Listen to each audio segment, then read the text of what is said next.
Amis internautes, bonjour. Je vais dans quelques minutes filmer le 25e et dernier épisode de la web-série Adrienne Bolland, l'art de piloter sa vie. Mais avant, il m'a semblé important de vous voir, que vous me voyez et que vous sachiez que c'est très émouvant pour moi d'avoir eu l'idée de faire cette série et de me lancer dans un défi qui aura duré une année. Nous arrivons, la vidéo sera mise en ligne le 24 ou le 25 novembre, et le 25 novembre, c'est l'anniversaire d'Adrienne Bolland. Aujourd'hui, déjà, eh bien, je vais lever ma flûte de champagne Adrienne Bolland, en boire un peu devant vous et lui souhaiter un bon anniversaire et vous demander tous les ans de fêter son anniversaire le 25 novembre. Merci pour elle. J'ai fait le choix pour cette web-série de ne vous montrer que mes archives. J'estime que les archives sont les documents les plus importants et que c'est ce qui vous intéresse le plus. Et aujourd'hui, au moment de terminer cette web-série, je voudrais également lancer un appel à archives. Il faut bien comprendre que cette série n'est de fait pas exhaustive en termes de présentation d'archives. Tout simplement parce que l'histoire des femmes aviatrices débute dans la mémoire collective française. Que nombre d'archives, nombre de documents sont dans des caves, dans des greniers, et certainement dans les caves et les greniers de personnes qui ont plus de 70 ou 80 ans. Donc je vous invite à aller fouiller chez vos parents, vos grands-parents, vos arrière-grands-parents, et surtout à ne rien mettre à la poubelle. Si vous trouviez quelque chose, si vous découvriez quelque chose, en pensant que vous ne pourriez pas le lire, ne vous inquiétez pas, toutes les techniques aujourd'hui, même les plus anciennes, sont tout à fait lisibles.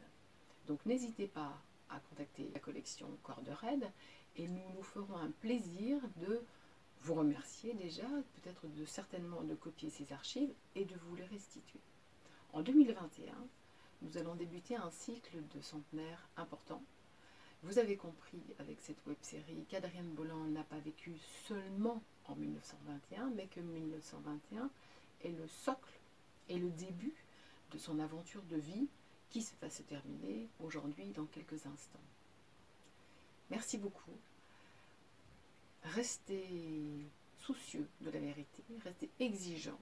Ne vous contentez pas de ce que vous lisez, demandez les sources. Et surtout, en termes d'aviation, en termes d'aviation féminine, vous avez compris qu'une aviatrice ne se résume pas, ne se réduit pas à ce que vous pouvez en lire dans un livre. Et ceci est valable pour Adrienne Bolland, comme pour vous et comme pour moi. Donc, merci à tous ceux qui ont contribué, sans le savoir, à cette web-série. Et je vous dis à très bientôt, notamment pour la brochure 2021 de la FFP, que je suis en train de concocter, qui sera entièrement dédiée à Adrienne Bolland, avec des jeux pour les enfants, et donc une marque de jeu 12 bis. Merci. Au revoir.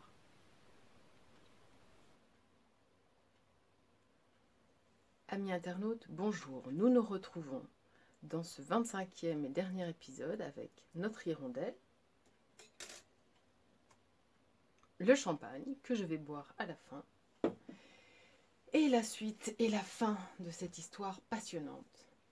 Nous allons reprendre quelques années auparavant, puisque j'ai découvert grâce à une amie archiviste cette archive de France Aviation où on voyait Adrienne Bolland avec Ernest Vinchon dans une exposition consacrée à Syntex et qui était organisée en décembre 1961 à la Maison des Jeunes de Neuilly. On continue avec France Aviation.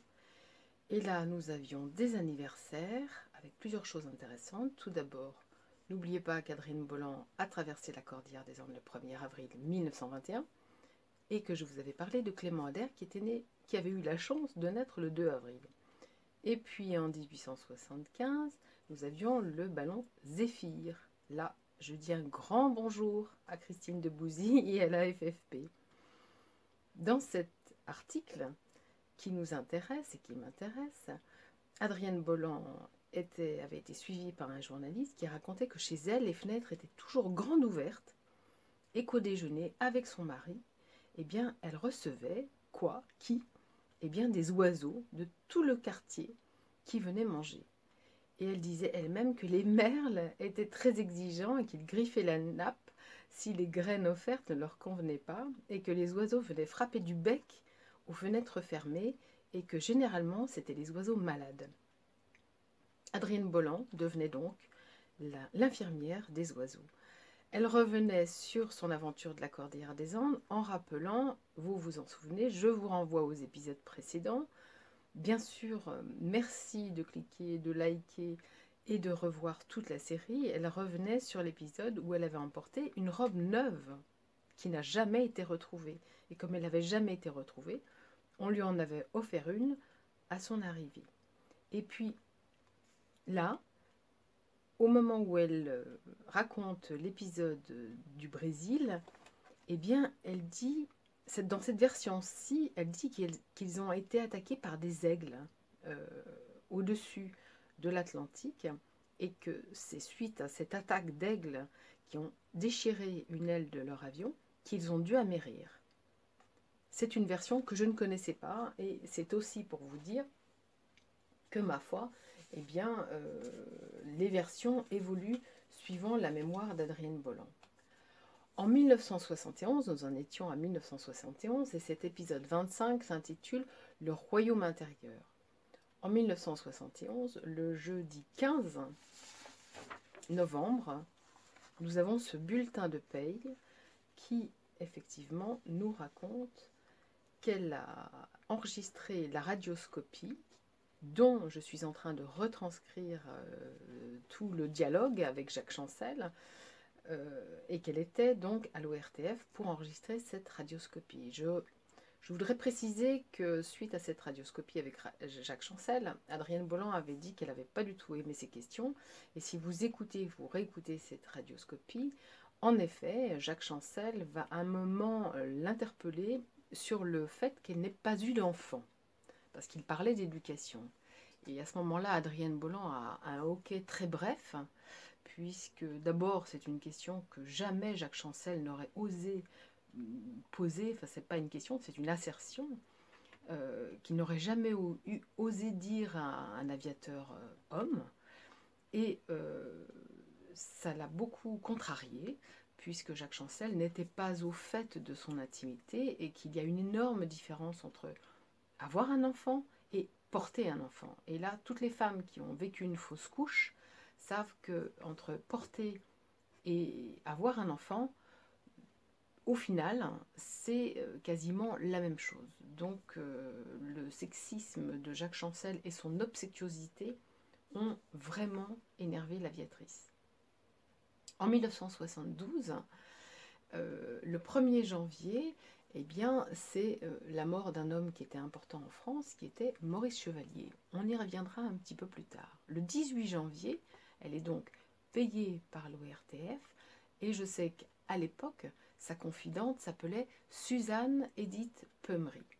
Que Suzanne Edith Peumery était célibataire, qu'elle était née en 1914, et qu'elle est morte en 2008. Or, j'ai commencé mon enquête en 2009, juste après son décès, et son neveu que j'avais eu en ligne était bien ennuyé, puisqu'effectivement, Madame Suzanne Edith Peumery connaissait beaucoup de choses, puisqu'Adrienne Bolland, surnommée la taiseuse, ne racontait quasiment rien à la presse. Dans la presse, justement, nous avons des articles qui m'ont été envoyés par les archives du Loiret au début de mon enquête, et malheureusement, il n'y a pas toujours le titre du journal, et je le regrette. Mais en l'occurrence, elle revient sur Maurice Chevalier, et elle dit, de lui, qu'il avait dit dans un de ses livres, Adrienne Bolland était le grand amour de ma vie.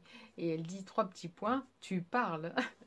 Donc, elle était visiblement pas dupe. Toujours en 1972, il y a également cet article qui revient sur l'apparition du livre Du temps des hélices du général Raymond Barthélemy qu'on a vu un petit peu auparavant. Au mois de juin, nous trouvons cet excellent, je pousse la planisphère, nous trouvons cet excellent article que je ne saurais vous décrypter parce que je ne parle pas le serbe, mais qui est paru en Serbie et qui avait l'air tout à fait complet. Au mois de juin, le 16, c'est une lettre qui est adressée à Madame Simone Vollet. Vous savez que Simone Vollet était chargée de s'occuper à la Fondation de la Vocation de la succession d'Adrienne Bolland, qui avait décidé d'offrir tous ses biens à la Fondation de la Vocation, qui dépendait de la Fondation de France. Donc vous aurez dans l'extension, bien sûr, tous les détails de cette lettre. Et puis, le 20 décembre 1972, nous apprenions que les naufragés de l'avion, de l'accident qui avait eu lieu dans la cordillère des Andes, eh bien que ces naufragés témoignaient. À ce moment-là, Adrienne Bolland, qui était devant sa télévision avec Michel Bronstein, a dit, en sachant qu'ils avaient survécu à cet accident, elle a dit qu'ils s'étaient bouffés entre eux. Ce en quoi elle aura raison et on le saura un petit peu plus tard.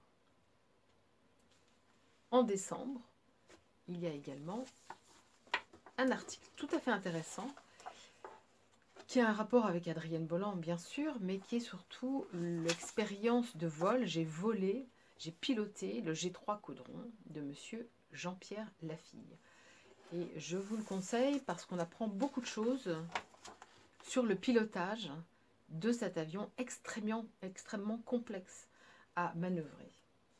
Le 28 décembre, Adrienne Bolland est avec, là vous la reconnaissez peut-être, Marie-Joseph de Borgard, la nouvelle présidente, la fondatrice de l'association, pardon, là nous sommes le 28 décembre 1972, vous reconnaissez Marie-Joseph de Borgard, la fondatrice de la FFP, l'Association française des femmes pilotes, aux côtés d'Adrienne Bolland. Et nous avons cette photo grâce à un monsieur qui s'appelle peut-être toujours Gaston Trézy de Lons-le-Saunier, donc qui lui a envoyé des photos, dont celle-ci, et qui lui disait que le 15 et le 17 juin 1973, il y aurait un rassemblement d'avions, notamment avec des avions de constructeurs d'avions, d'amateurs, et avec des poux du ciel, une petite merveille de l'aviation que j'aime particulièrement. Et puis en 1973, en janvier, le 9, là nous avons une note, un cachet pour Adrienne Bolland, puisqu'Adrienne Bolland est passée dans une émission célèbre à l'époque, je regardais beaucoup, mais celle-ci, peut-être l'ai-je ratée, je ne sais pas, j'étais jeune à l'époque, c'était les dossiers de l'écran. Et c'est dans les dossiers de l'écran qu'Adrienne Bolland a exprimé une idée, puisque à l'époque au Chili, eh bien Salvador Allende avait bien des problèmes avec le pays et l'Amérique. Adrienne Bolland avait dit que s'il se faisait assassiner, ce serait un coup de la CIA. Or, vous allez voir, Allende va se faire assassiner. Mais avant cela, nous avions vu son passeport dans l'épisode précédent, son passeport qui était valable à partir du 17 février 1971, puisqu'elle a fait le voyage en Amérique du Sud du cinquantenaire grâce à ce passeport. Et nous voyons en 1973 qu'elle est passée à Madagascar, qu'elle est passée à l'île Maurice et qu'elle était à La Réunion, sur l'île de La Réunion. Merci à monsieur Martel d'avoir pris ces photos. Grâce à lui, nous avons Adrienne Bolland dans un avion tout à fait moderne pour l'époque. Et même si elle n'aimait pas avoir un casque et entendre une radio, elle était bien obligée de prendre le casque ou de rendre le casque après le vol. Et le 11 septembre 1973, eh bien Salvador Allende se faisait assassiner. Et on sait aujourd'hui que c'est la CIA qui avait peur de son communisme, entre guillemets, et qui a fait tuer le président chilien. En 1974, j'ai cette lettre envoyée à Ben, où elle raconte dans son vocabulaire, bien sûr, évidemment vous l'aurez dans l'extension, tout ce qu'elle vit dans son appartement, qu'elle fait refaire un peu, repeindre l'appartement. Je sais par Michel Bronstein, son voisin du dessus, que l'appartement était repeint par un dénommé Jean-Michel Catonnet et qu'Adrienne Bolland, en fin de journée, lui offrait un coup de whisky. Mais bon, en attendant, elle dit qu'elle n'a pas très chaud et que ce sont les locataires qui veulent faire des économies de charbon. 1974, pour ceux qui ne le savent pas, c'était le début du choc pétrolier, malheureusement que j'ai connu. Et ça a été une époque, une des plus grosses périodes de malaise économique de la France. Et Adrienne Bolland parle du grand mouvement de la copropriété. C'est le plus grand nombre qui décide. Heureusement, il ne fait pas trop froid. Nous poursuivons notre chemin et en 1974, après cette lettre où elle fait repeindre son appartement, au mois d'août, le 17 août, eh bien, un homme qu'elle aimait particulièrement, qui lui écrivait souvent d'ailleurs, et qui s'était plaint dans de nombreuses lettres de ses difficultés financières pour obtenir une retraite digne de ce nom, parce qu'il vivait à Nice. Là, je fais un coucou à M. Martelly, qui a un très très chouette musée Auguste Maïcon. Maïcon, qui avait été instructeur chez Caudron, qui avait eu le cran, le culot de passer sous une arche du pont du Var. Maïcon, ici avec son mécano, qui était un homme charmant, ultra doué, ultra virtuose en acrobatie et qui était le premier à avoir compris que la photographie aérienne dans le sud de la France était une niche financière puisqu'il pouvait photographier toutes les maisons des Russes qui avaient fait construire leur villa à Nice. Maïcon, qui est le sujet de ce très beau livre de Didier Guéraud, que je recommande, sur ce pilote que j'affectionne beaucoup et qui est resté et qui est toujours malheureusement complètement inconnu, alors que ça a été un grand, un de nos grands pilotes, un de nos grands monsieur de l'aviation française. Je suis très heureuse d'avoir découvert Maïcon et j'espère que ça vous donnera envie d'aller à Nice et de demander. Il y a eu une exposition il n'y a pas très longtemps à Nice, mais qu'on demande plus d'événements et de rues au nom de Auguste Maïcon, le compagnon des Gabions. Le 26 août 1974, c'est au tour d'une autre figure de mourir, c'est Charles Lindbergh qui va mourir lui à Hawaï d'un cancer de la moelle épinière. Et Lindbergh est on ne peut plus controversé puisque vous savez qu'il avait opté pour un appui absolu au nazisme et à Adolf Hitler. En 1975, le 9 février, c'est au tour d'un de ses très très chers de partir, c'est Francis Blanche. Ici avec son acolyte. Et Pierre Dac, bon, je ne peux pas vous montrer tous les livres que j'ai de Pierre Dac, mais je vous conseille en tout cas toutes les redites, toutes les rééditions de la revue de l'os à moelle qui sont une pure merveille. Et puis, au mois de mars, eh bien, Adrienne Bolland, je ne sais pas si vous vous rappelez de cette photographie que je vous avais montrée lorsqu'elle avait eu sa médaille argentine et la Légion d'honneur. Aujourd'hui, elle est grand croix de la Légion d'honneur. Eh bien, un jour, Adrienne Bolland a entendu le téléphone qui sonnait. Elle est allée trop vite et elle s'est cognée à ce meuble. Et elle s'est fait très mal à la hanche. Le soir même, ça veut dire peut-être le vendredi ou le samedi 16 ou 15 mars, eh bien, elle s'est gavée d'aspirine, malgré le fait que Blanche Bronstein, sa voisine du dessus, lui a dit « mais il faudrait aller chez le médecin ». Elle a répondu que c'était pas grave, elle a pris beaucoup d'aspirine et le dimanche 17, Blanche Bronstein ne l'a pas vue, elle s'est inquiétée, elle est descendue et elle a trouvé Adrienne Bolland morte dans son lit. Voilà comment est décédée la plus grande aviatrice, certainement de tous les temps, j'ose le dire, j'ose l'affirmer sans honte. Et bien sûr, tout de suite, la presse s'est emparée de ce fait international. Je n'ai pas toutes les coupures de presse, vous allez en voir un certain nombre. Elle s'est faite enterrer, bien sûr, avec Toto, à Donnery. vous avez ici son avis d'obsèques.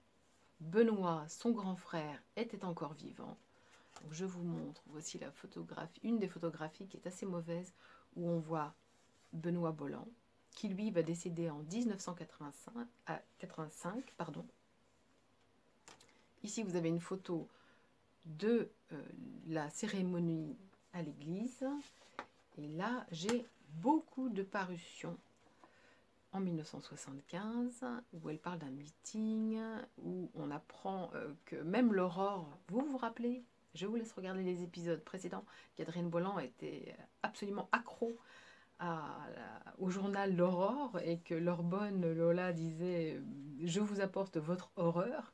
Et bien dans l'Aurore, monsieur Olivier Desbargues dit que il faut donner un ultime coup de chapeau à l'une des premières et des plus vaillantes femmes pilotes du monde.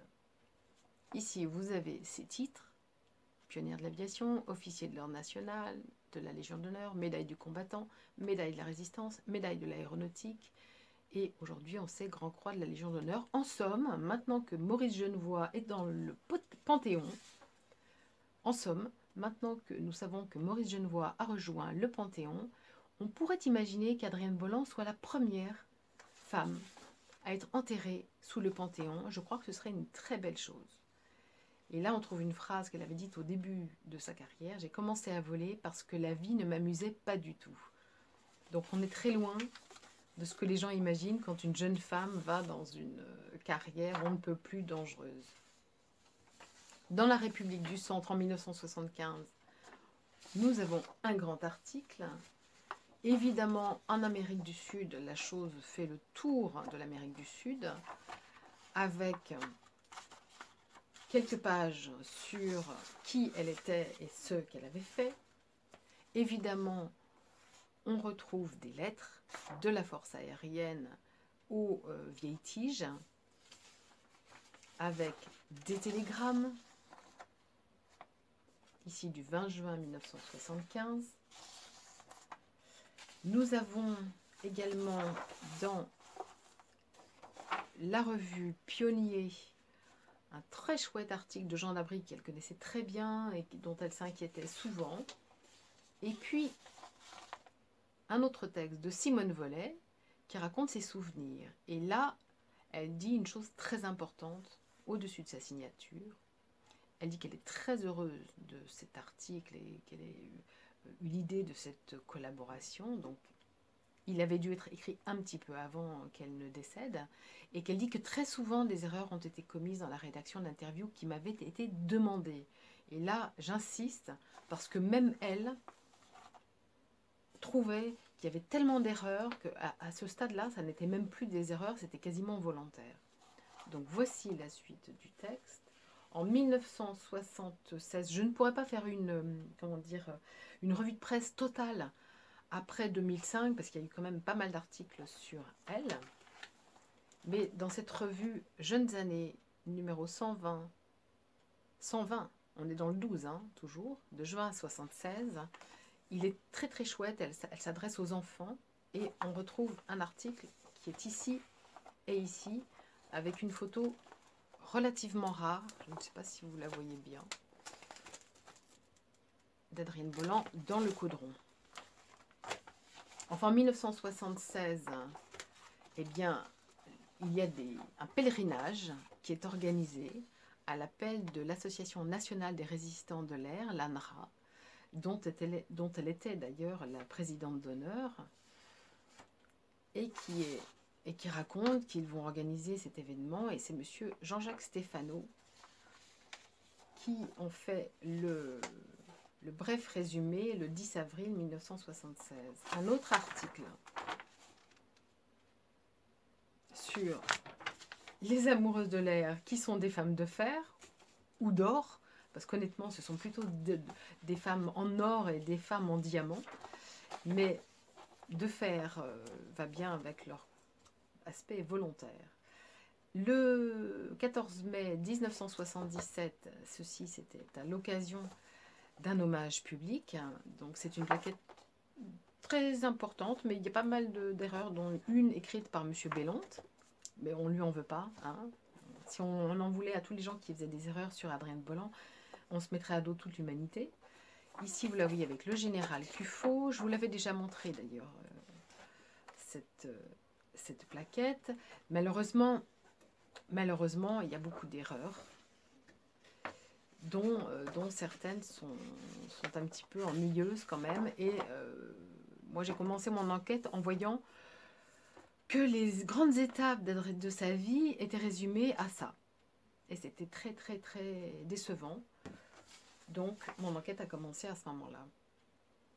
En 1981, le 1er avril, nous avons une petite lettre d'Amérique du Sud, l'inauguration de la rue Adrienne Bolland, toujours avec Benoît Bolland, que voici en photo, qui était vivant, et qui mourra. Benoît va mourir, vous le voyez comme moi, le 18 mai 1900, non j'ai dit 1985, c'est 1983. Il va mourir en 1983, c'est impressionnant, à 98 ans. Quelques années plus tard, en 1990, va être inauguré un lycée professionnel de la mode, ce qui ravirait Adrienne Bolland, elle qui aimait tellement la mode. Et donc j'ai l'inauguration officielle qui reprend quelques dates de la vie d'Adrienne Bolland. Puis en 2005, si vous voulez, vous pouvez encore en trouver. En 2005 est paru un timbre. Alors vous savez aujourd'hui, je vous l'ai montré au début, que j'en ai fait éditer par La Poste. Cette année, La Poste avait pris à l'honneur Claire Roman, une femme très importante dont j'ai parlé pendant la guerre. Donc, comme Adrienne Bolland a déjà eu quelques timbres, bon, ils se sont dit qu'il fallait passer à quelqu'un d'autre. Et puis en 2005, une revue que j'aime beaucoup, qui s'appelle Lima Victor, Noticias e Historias de la Aviación Civil Argentina, où là, nous avons un bel article également sur notre princesse, notre lionne, notre hirondelle, Adrienne Bolland. Si vous voulez aller voir celle qui, auparavant, avant qu'elle ne décède, vivait au 4 bis rue des Eaux, si vous poussez cette poignée splendide, de cette porte splendide, qui évoque de façon très Sonia Delaunay l'air et l'eau, si vous avez la chance de voir cette terrasse somptueuse d'où l'on voit la tour Eiffel, alors vous pourrez vous imaginer revoir Adrienne Bolland avec ce boa constrictor qui s'appelait Nestor autour de son cou. Merci Johan Alexander de m'avoir permis de la montrer, puisque c'est le réalisateur, l'auteur de cette photo. Vous pouvez imaginer Adrienne Bolland en train de dîner, avec son éternelle bague, avec son éternelle clope, et parler de la vie, de l'amour, du champagne. Vous pouvez aller à Donnery, lui rendre visite, ça lui fera très plaisir. Vous pouvez également prendre le tram à Paris et penser à elle quand vous entendrez la dame dire Adrienne Bolland. Vous pouvez aller à Santiago du Chili et passer dans la rue Adrienne Bolland. Et vous pouvez aller dans 34 villes en France et vous arrêter dans toutes les rues Adrienne Bolland, prendre des photos de ces rues et me les envoyer et je serai ravie. Bon anniversaire Adrienne Bolland. Merci beaucoup pour tout ce que vous avez fait, tout ce que vous continuez à faire, même sans le savoir. Et chers amis internautes, je vous dis à bientôt pour une autre série, à bientôt dans les meetings, à bientôt lorsque nous pourrons nous voir. N'oubliez pas de dire bonjour tous les 25 novembre à Adrienne Bolland. Elle vous le rendra, c'est une fée, c'est une bonne fée, c'est un bon ange gardien, je peux vous le garantir. Et surtout, prenez soin de vous.